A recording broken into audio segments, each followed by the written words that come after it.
Hello, Adab, Namaste. Welcome to India's Business Legends. Today we're meeting a serial entrepreneur, Joy Sharma. Hi, Joy. Hi. So, how are you doing? Very good. What does entrepreneurship really mean to you? What does it mean to me? It's a roller coaster. And why and when did you decide to come back to India? So, I actually never wanted to leave India, right? I was one of those people who was very patriotic. When you got the first work assignment, what was the feeling like? What was it about? When I initially started the company, the idea was to build. You cannot work under somebody. How was that time? How did you deal with that? So it was interesting because McKinsey is also not like a typical corporate environment. And we were also talking about AI, a friend, or whether it's going to cut down jobs, because this is one question which is always there at the back of everybody's mind. This is a tricky one, right? Which is basically that we always overestimate what's going to happen in the short term.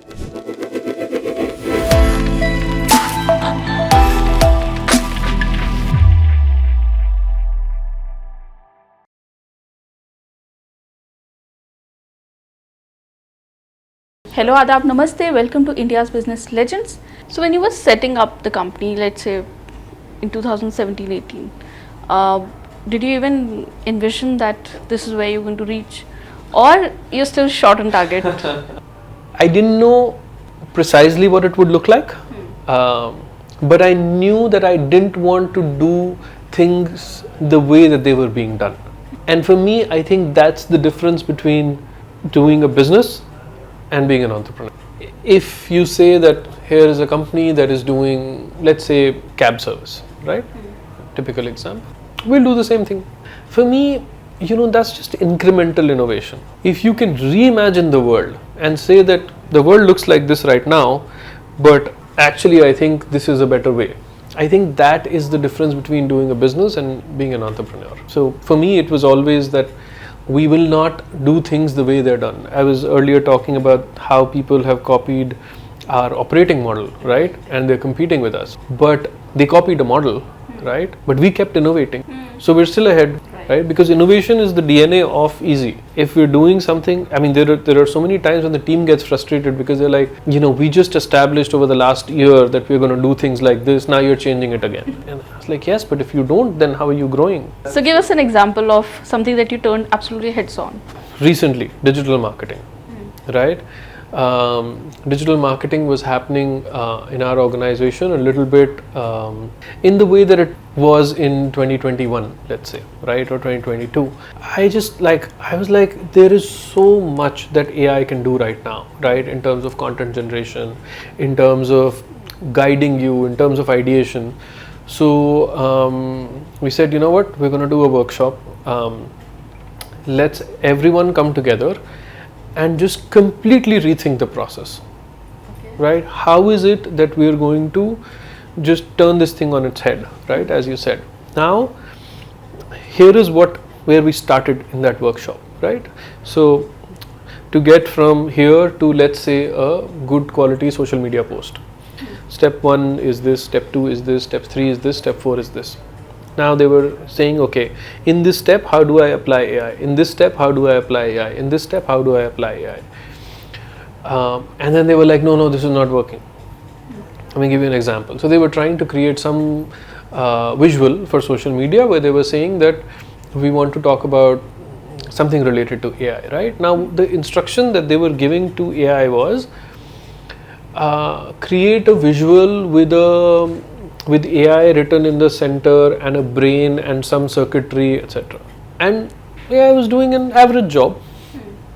And then I said, no, guys, we're not leveraging the tool that we have to its full potential. Don't envision the visual in your head and then try to recreate it using AI. Instead of that, what we said is, you know what? This is the type of people that I'm talking to. This is the company that we are. These are our USPs. This is why we are better than competition. This is the message we want to communicate to this target audience. Now give us a visual. Okay. So instead of trying to recreate something that was going on in our heads, we let AI say that here is what I think will work, and it gave us 6 options. then we picked that option and fine-tuned it, right? So instead of going through this 5-step process, we said let's short circuit the whole thing and then work from there. And I think that was a big mindset shift. It was supposed to be a 3-hour workshop. These guys didn't leave office till like 9 p.m. eventually, right? Because they started enjoying playing with AI, right? Like, and we started creating like videos from AI with the right messaging, and then we were able to discover tools. And now when I say, okay, can we do this, they're like, oh, we'll have to use that tool, then we have to do this, then we have to do this, and we'll get there, right? And instead of making 2 posts a day, in 35 minutes they created 7 posts by the end of that workshop, because there is a different mindset now on how to use this tool to our advantage. So this is kind of one very recent example. This happened first quarter of this year only. So ultimately, from what I gather, it's actually the human brain only which is working, but it's using AI As efficiently, like you said. As a tool. We've got to use it as a tool. Yeah. And we have to understand, right, what the capabilities of this tool are. One of the other really cool things that we're working on right now is a tool for market research. So the 2 or 3 things that we're using, the qualities that AI has that humans struggle with, right?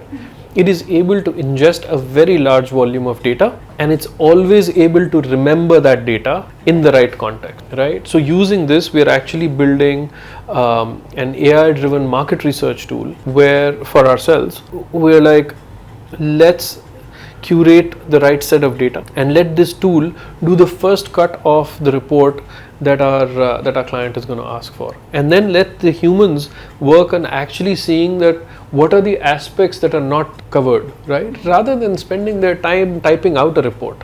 This is how, so it's just like, you know, the internet, Google, social media for that matter, right? These are all tools that it took people a while to understand how to leverage those tools. AI is the same in that sense, right? That you have to learn how to use it. There are certain things that it's good at, certain things it's not good at. So you have to redesign all your systems. You are a serial entrepreneur also.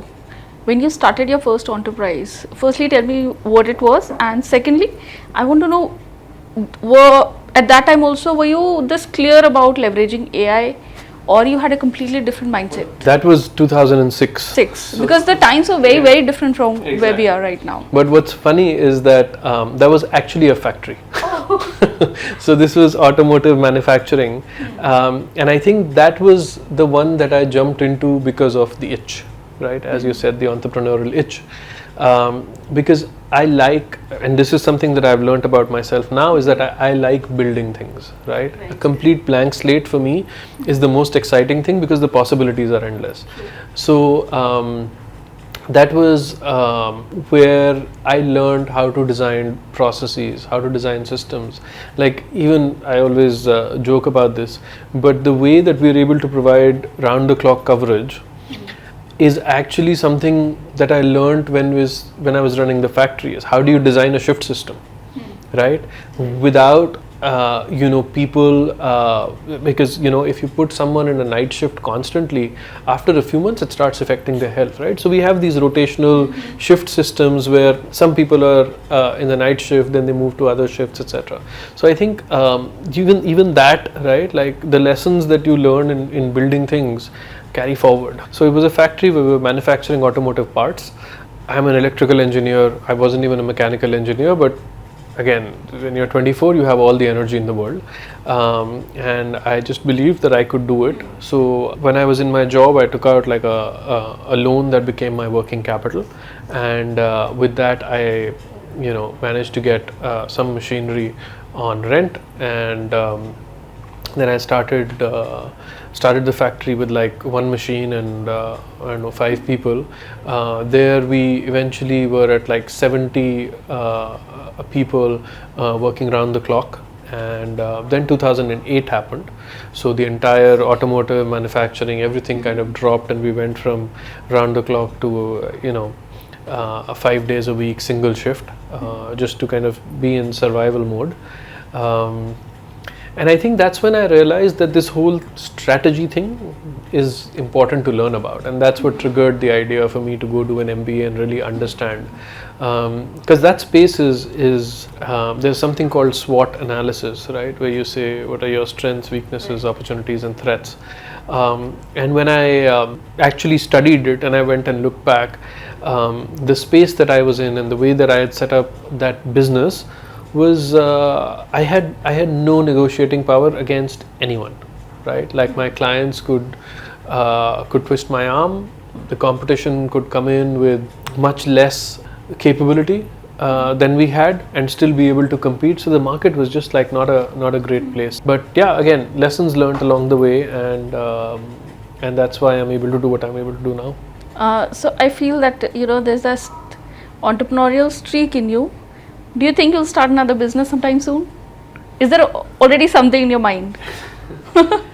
So yes. So currently Easy is a B2B services business, right? We talked about it. Now all the technology that we're developing, I'm actually considering something called AI.easy, which would basically make this technology available to our clients, even our competitors for that matter, to use and grow, right?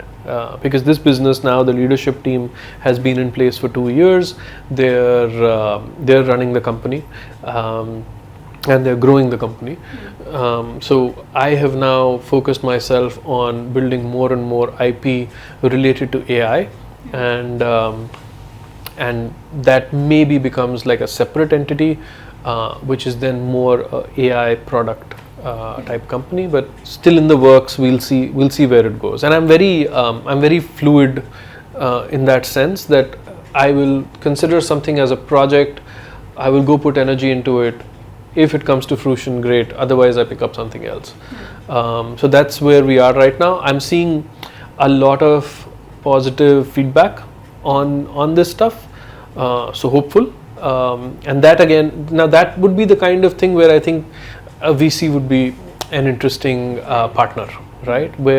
Because especially with your typical product type stuff, there is a lot of investment. We've invested actually a few $1 million in doing all of the research and all that already. But I think that's a place where a VC would be an interesting partner to grow and scale quickly. Right. Or instead of VC, do you think there would be other ways to get funding? Have you ever considered? Yeah, so obviously, I mean, when you've been running a business for 7-8 years, you consider all kinds of approaches. I think there are very specific ways to think about what kind of funding to use in what kind of business. So if you, let's say the easy B2B services business, VC funding doesn't make sense. Right. Right? Here, maybe if we think about growing through acquisition, right, then venture debt or private equity could be good ways to go. On a product-based business like the AI.easy that I'm talking about, that would be more, where a VC type funding would make more sense, because these different ways of funding exist because they create alignment between the investor and the company in a certain way, right? These are all different models. So yeah. When we talk about entrepreneurship, the journey is full of ups and downs, and when you're the leader of your company, everything is on your shoulders, the success, the failure. Do you ever feel like an imposter, or do you ever feel like maybe I don't deserve so much, or maybe I could have done so much better, but I'm not doing so much? So I come from middle class background, right, and this is something that comes with it. Is that something it's just on your mind always, that can I do better, do I deserve this, and self-doubt is part of the journey. I actually think that the way I use it is I use it as fuel, right? So when I feel self-doubt, I put myself in action mode. That let me go and do something, right? And that helps in overcoming this. I think one place that I do, especially when I interact with people from other parts of the world, one thing that I do feel that I and many other people could do better is the marketing aspect of it, right? Like the we've done some amazing things over here, but I'm always a little bit shy in talking about it, right? Whereas I know a lot of people who will do something really small, and I'm not just talking about people here, people all over the world, right? Who will do something very small, and then they'll make such a big deal out of it, right? And it's a very important skill, by the way, for an entrepreneur. I wouldn't call it sales, but it's communication, right? It's about telling everyone what is it that you're doing, about all the achievements that you've made, and I think that's something that I'm still working on myself. To kind of be able to do that better and more. But yeah, there's this very interesting term, right, which is insecure overachiever, right? This is something that's associated as a personality trait with some of the most successful people. So being insecure is important, right? Because if you get secure, you get complacent, and then you're not competitive anymore. You're not innovating. You're not growing. So it's a dynamic equilibrium. Right, you have to kind of keep balancing both the feelings, and keep watching out for how you're feeling at a moment, because the other thing that happens is that how you're feeling impacts the rest of the team. It does. Right, so that also you cannot tell the team that oh, I'm having self doubts. Depends. I feel like I'm a quite open and transparent about this stuff, because see, the thing with entrepreneurship is that you try stuff. Some of it will work, some of it will not work, but it's the project that didn't work. It's not like you failed, right? So we can't take that on ourselves.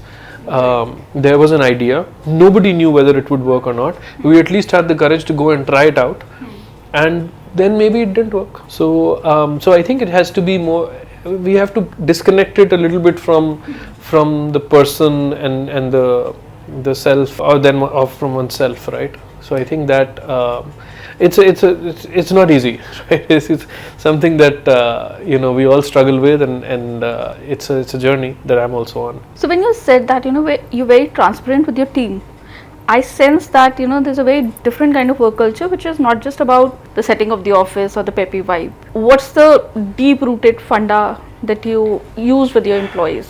Yeah, so I think this is a journey that we're all on together, right? I think the first thing is to be on the same side of the table. We can't be across the table from anyone, right? We're on the same side of the table. Across the table is the problem that we're trying to solve, and I think that's important. Matter of fact, one of the key values that we have is people first, right? So most organizations, they say that when the company grows, you will grow. We think the opposite. We feel that if our people will grow, the organization will automatically grow, right? And I think that's so we have two values, right, at core values that we have at Easy. One is innovating with AI, the second is people first. And people first is basically, and I say this a lot of times in job interviews to people also, like, I'm not giving you a job, I'm giving you an opportunity, right? Now it's on you what you make of it. We will create the environment for you to grow and hit sixers, but you have to also bring the fire, right? I can't push you to grow. And I think that's the kind of people who also stick with us. So a very interesting thing that we've noticed at Easy is that either people leave within the first year, or if they stay for long, right? Because that culture works for them.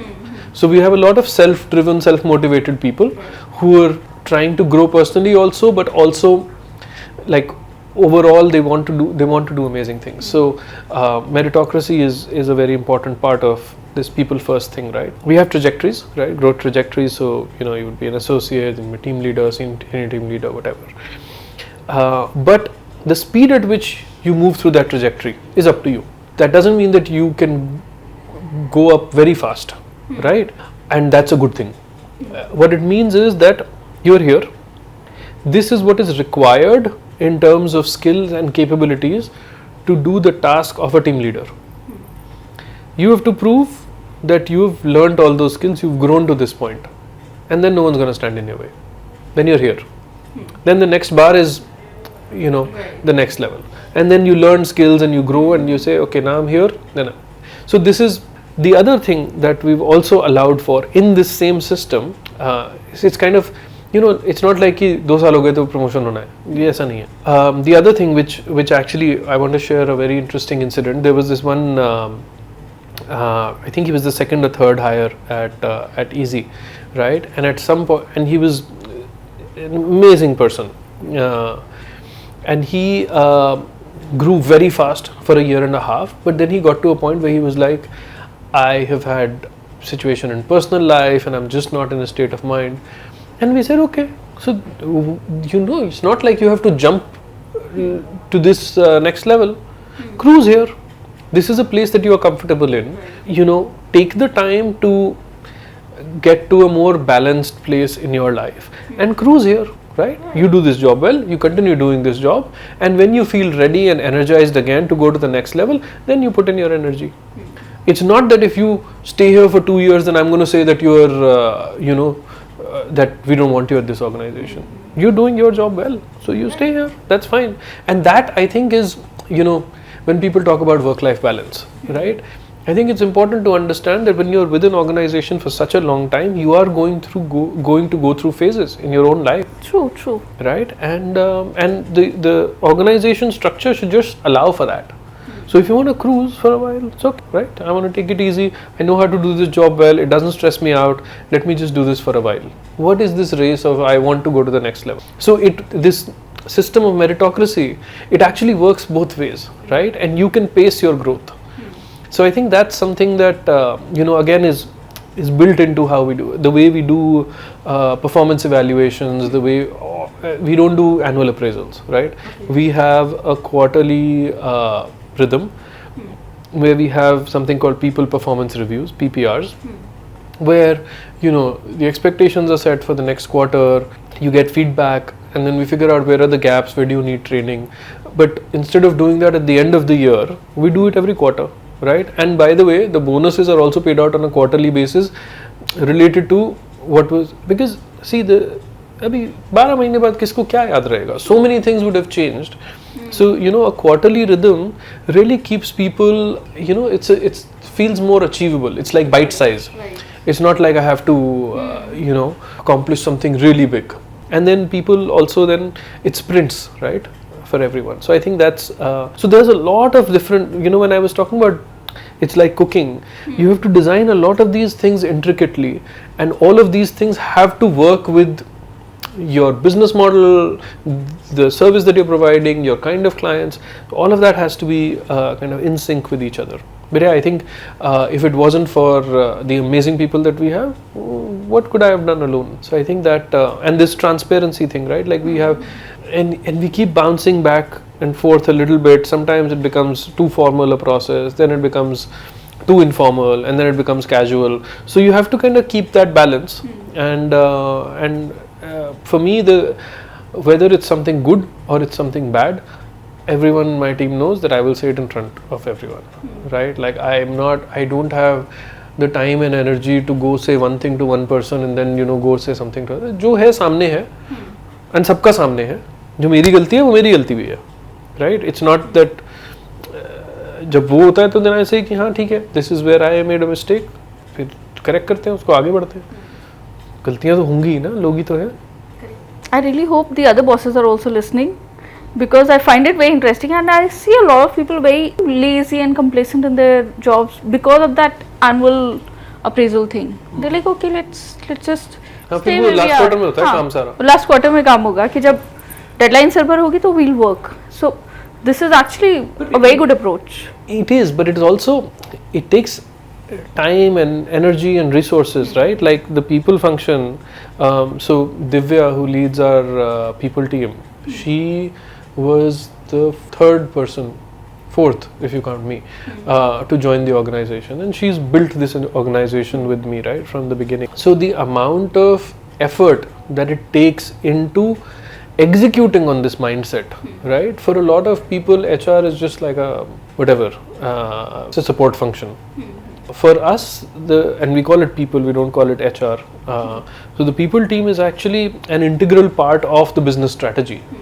So yeah, I think it's it's important, yeah, and but it takes effort, and it takes a lot of, like, we have feedbacks that people can give anonymously. They can put their name to it. The feedback can be for their peers, it can be for the organization itself, it can be for me, it can be for their manager. We have quarterly sessions where we do a pulse survey.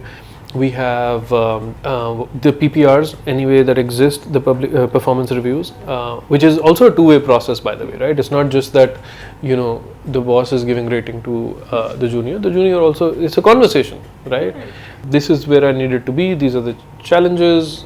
I need your support to get from here to here next quarter. I saw a box that said Joy's inbox, sort of a thing, when I was entering. What is that?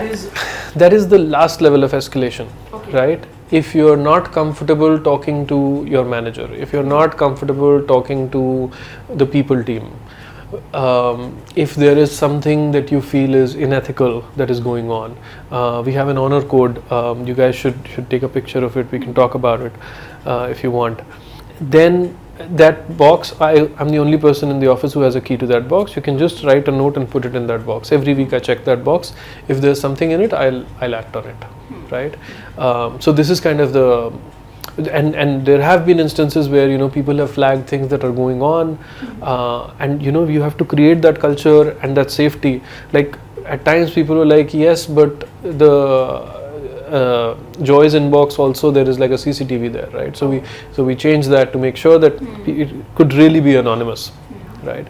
The one more thing I wanted to mention was around the kind of support that that we are building, right?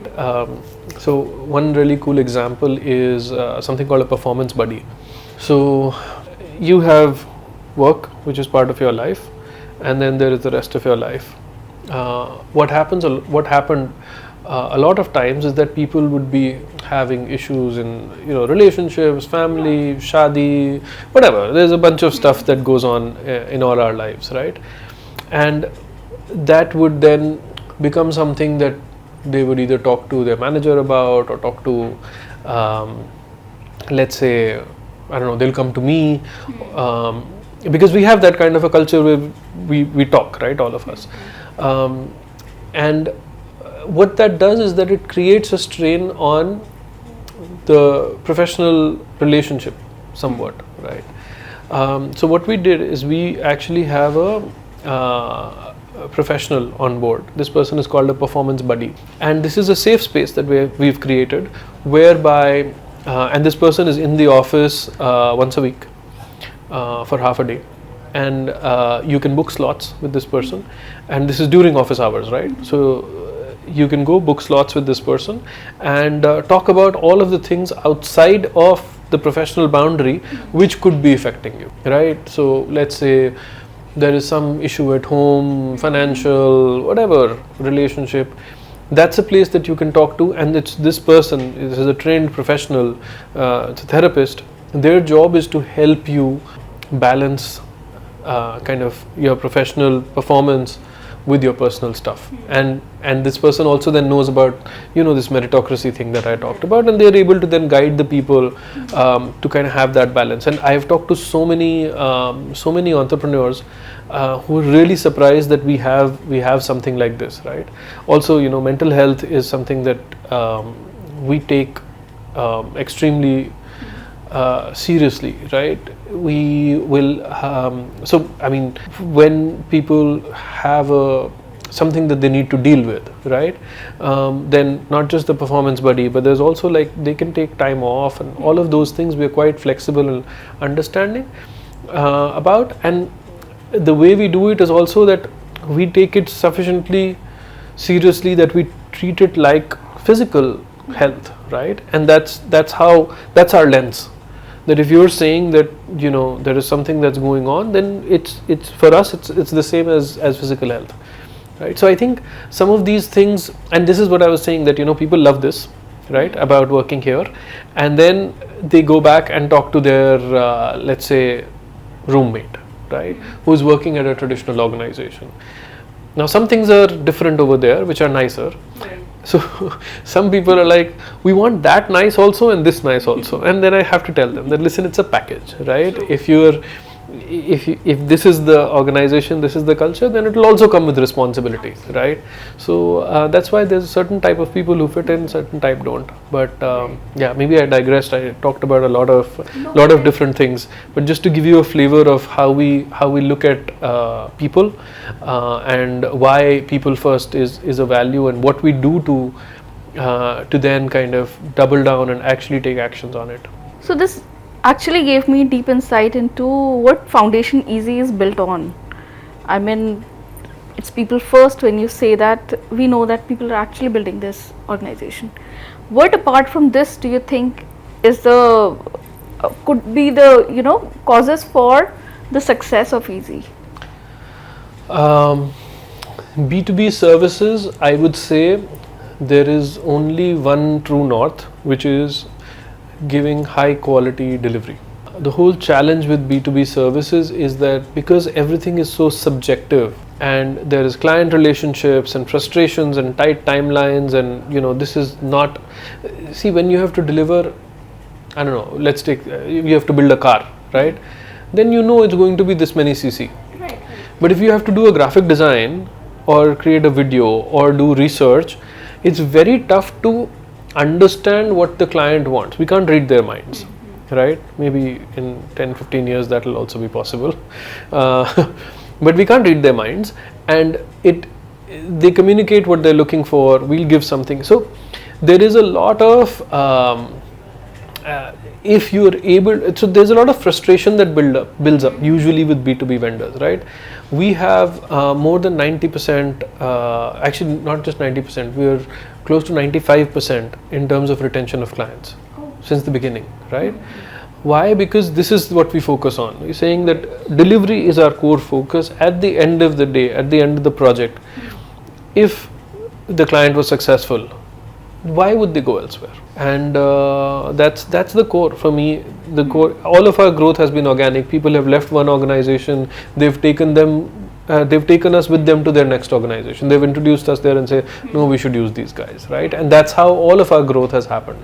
Obviously there is kind of sales that we do, whatever, but a lot of it is through references and people who've used our service before. Also B2B service, it's very tough to articulate what it is, right? Till the time they don't experience it, they don't know the difference, right? You can write whatever you want on your landing pages, on your social media, but once they've experienced it, that's when the stickiness happened.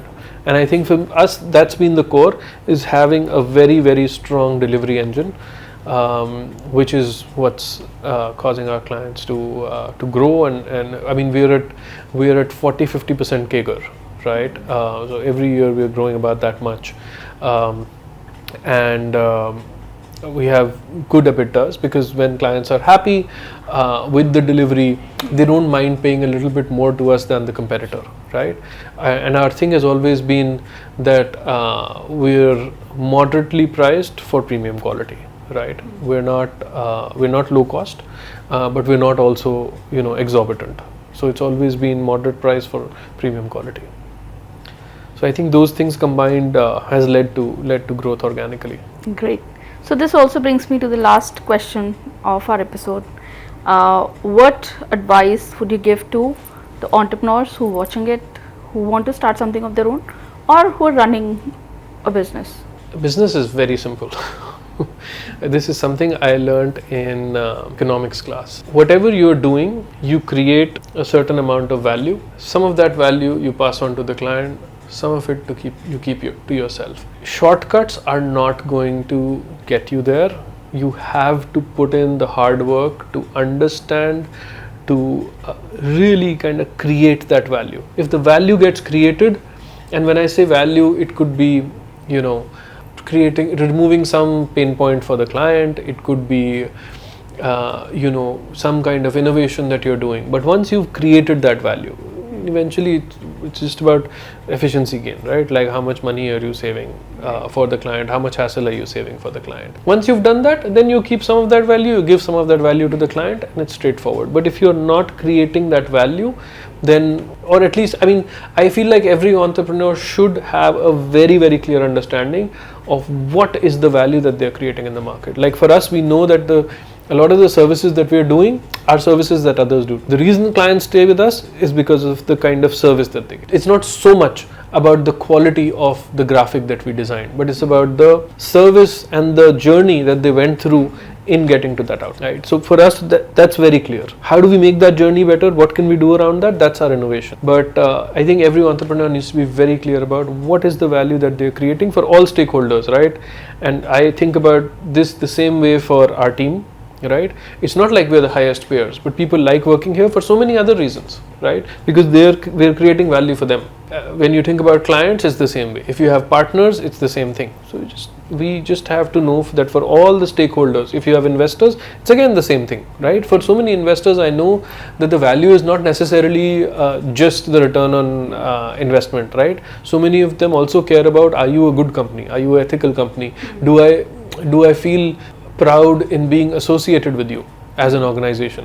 This is all value, right? And that needs to be very, very clear for all the stakeholders that a business is working with. So that's my spiel. Thank you so much for the time that you gave us, and I'm sure your insights must have helped a lot of the viewers that we have on IBL.